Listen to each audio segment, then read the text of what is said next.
There's fear that delicate ceasefire between Israel and Hamas could end this weekend, following comments from Benjamin Netanyahu. The Israeli Prime Minister says unless hostages are freed by midday on Saturday, the ceasefire will be over and the war will resume. Although some in the Israeli cabinet believe that means all the remaining hostages held by Hamas must be released, it's unclear if that's what Mr. Netanyahu meant. 3 more hostages were expected to return home this Saturday, but Hamas suspended their release, claiming Israel was violating the terms of the deal. Tonight, Hamas has reiterated its commitment to the ceasefire, allowing Palestinian detainees to be freed.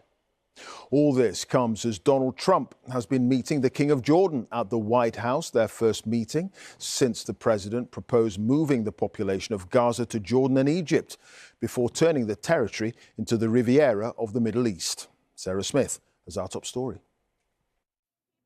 This is a crucial meeting at a delicate time, with the ceasefire in the Middle East hanging in the balance. President Trump was asked if Saturday is still his deadline for Hamas to release its hostages, and he just said yes. Clearly sticking to his threat that unless all the hostages held by Hamas are released by the end of this week, in his words, all hell will break out. Around the same time, the Israeli Prime Minister released a video saying that if Saturday's deadline for the hostage release is not met, the ceasefire will be terminated and Israel will return to intense fighting until Hamas is defeated. The shocking, emaciated condition of recently released Israeli hostages is the reason Donald Trump gives for his insistence that all the others have to be set free very soon. And there was an uproar when they saw the people from yesterday. So these people are, so I don't want to do 2 and then we do another 2 in another week and then we do 4 in 3 weeks. No.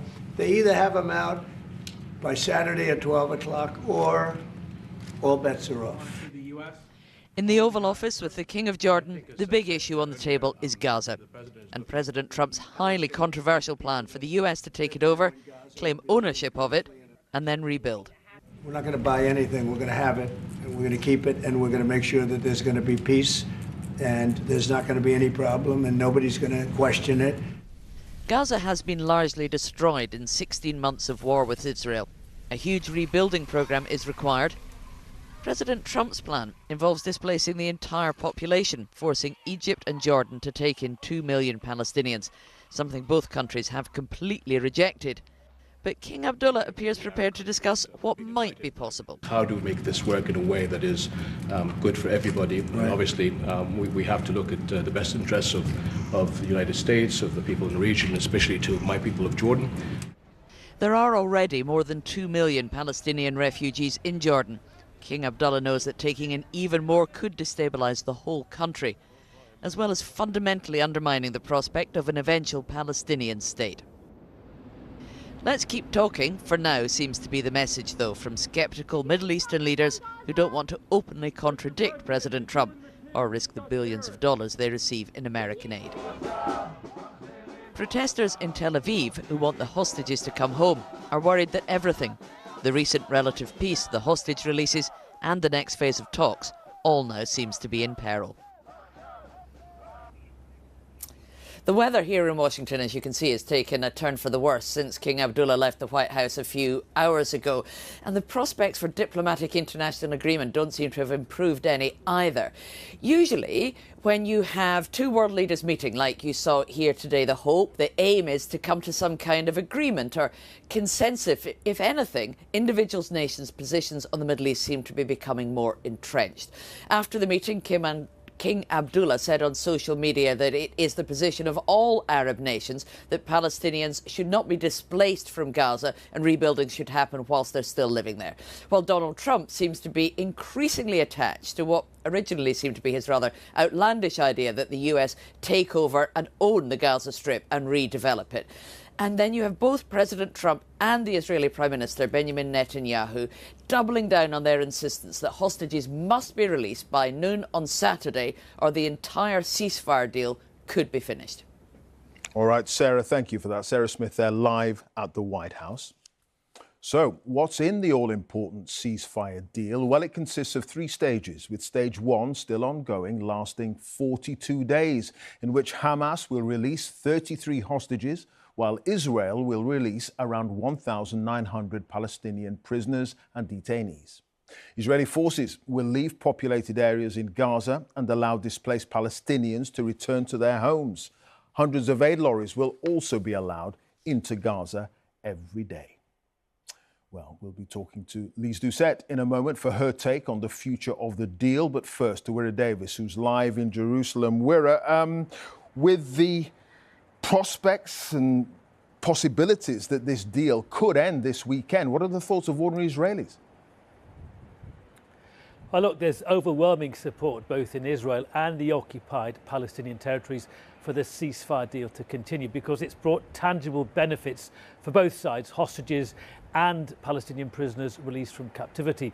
But an Israeli government minister, Miri Regev, said tonight that it expects all of the hostages to be released, 76 of them by Saturday, as outlined by Donald Trump.